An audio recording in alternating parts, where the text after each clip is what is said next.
The filmmakers responsible for the MCU knew Thanos was coming long before we did. There are moments throughout Marvel's movies that go by in the blink of an eye, but are actually very important to the big picture. We just didn't know it yet.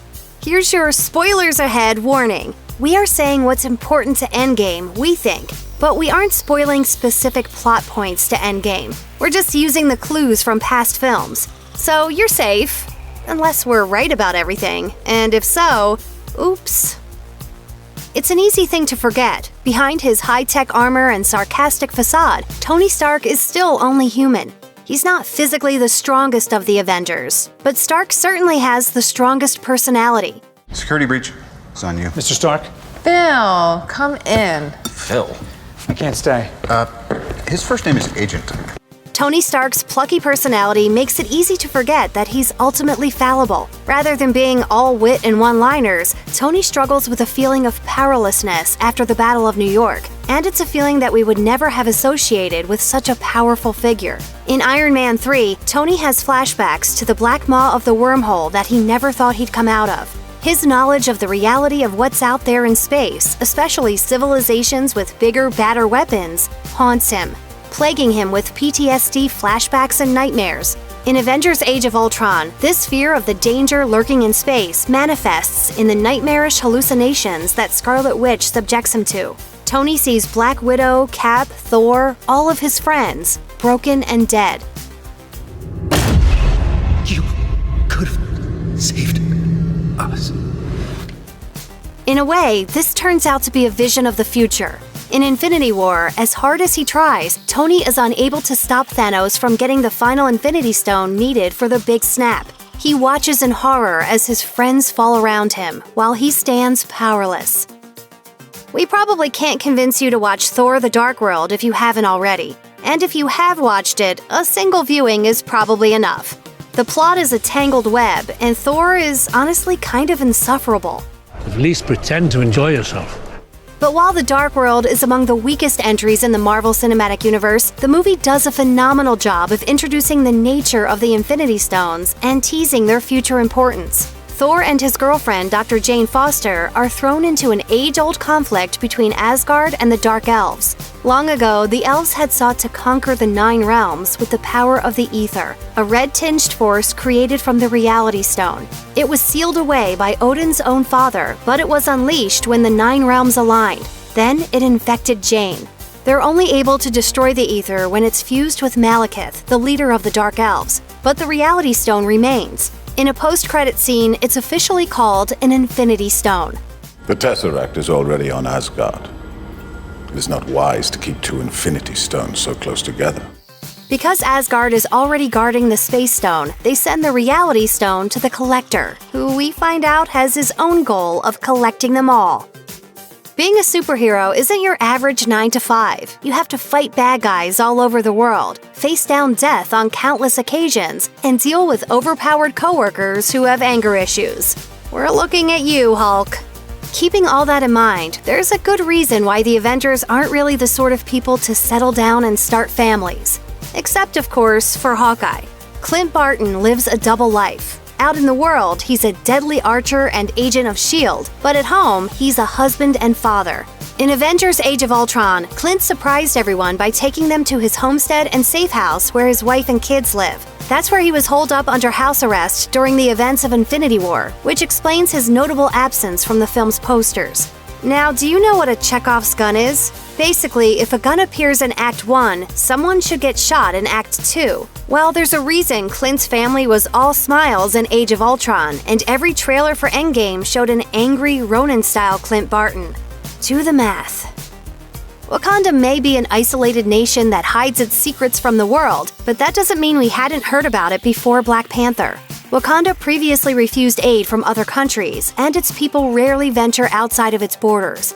That's why it's a huge international incident when civilians, including Wakandan scientists on a goodwill mission, are killed in the crossfire between the Avengers and Crossbone's terrorist crew at the beginning of Captain America's Civil War. Our people's blood is spilled on foreign soil.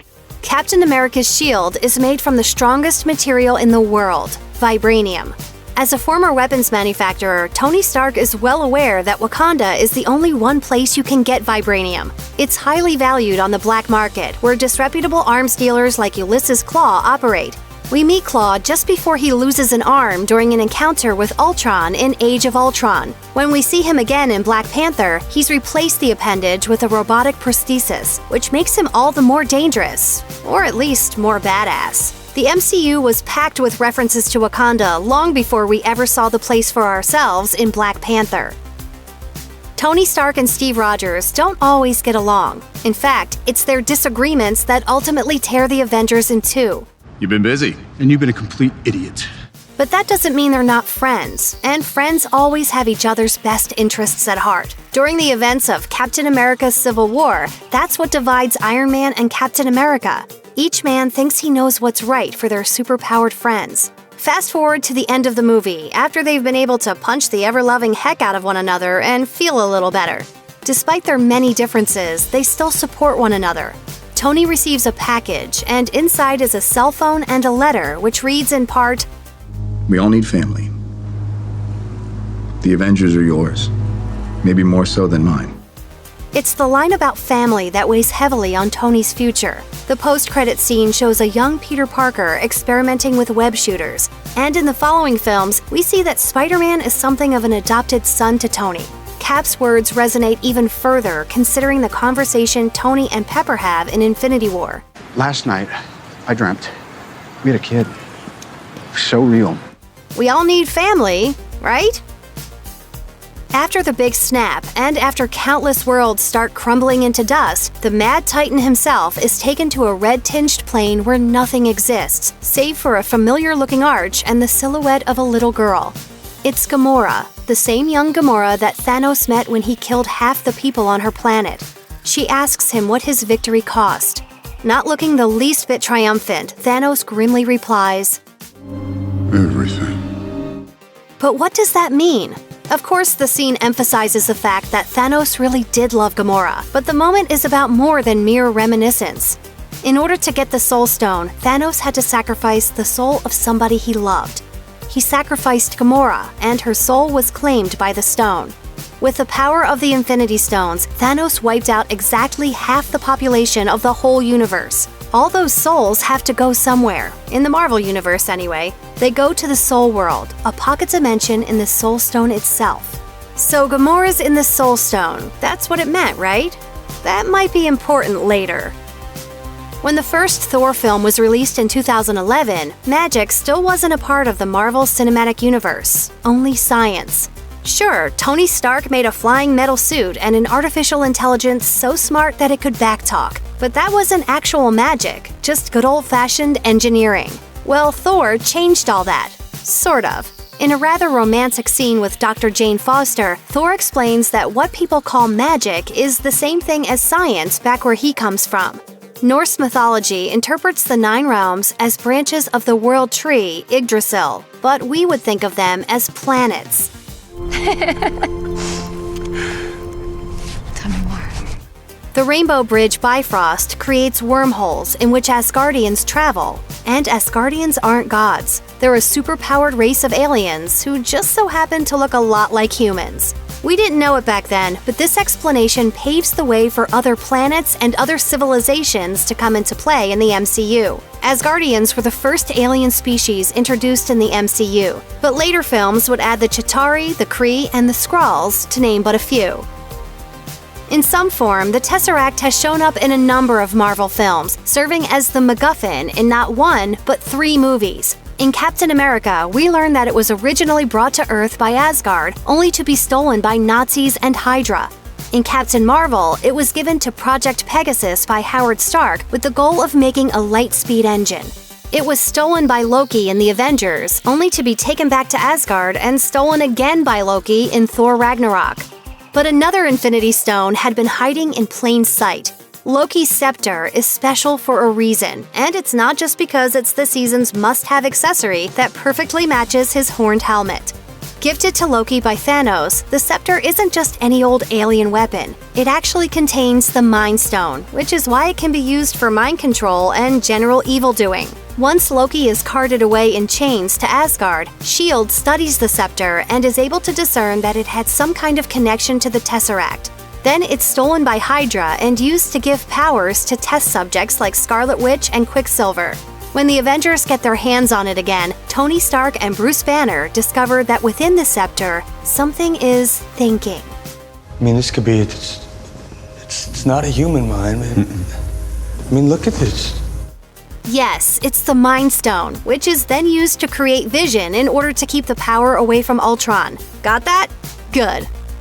Let's not forget how important the Guardians of the Galaxy series has been in tying together the plotline of the Infinity Stones. Despite taking place far, far away from Earth, the films have introduced key players and background in the struggle for the stones. What's also important to note is that Guardians of the Galaxy Volume 2 may have introduced the most powerful character in the whole MCU. Nope, we're not talking about Ego. His power pales in comparison to the mighty force cocooned in golden pipes by the Sovereign. The second Guardians of the Galaxy film starts with Rocket doing what he does best: stealing. And stealing batteries, no less. What were you thinking? Dude, they were really easy to steal. That's your defense? Come on! This draws the wrath of the Sovereign, who make it their mission to destroy the Guardians. Failing to do so by more conventional means prompts the Sovereign leader, High Priestess Aisha, to create a new weapon, a new being, more powerful, more beautiful, and more capable of destroying the Guardians. She decides to name it Adam, and comic readers already know Adam Warlock is one of the most powerful characters in Marvel's comics. Rocket's sticky fingers may have led to the creation of the most powerful being in the universe. Check out one of our newest videos right here, plus even more Looper videos about the MCU are coming soon. Subscribe to our YouTube channel and hit the bell so you don't miss a single one.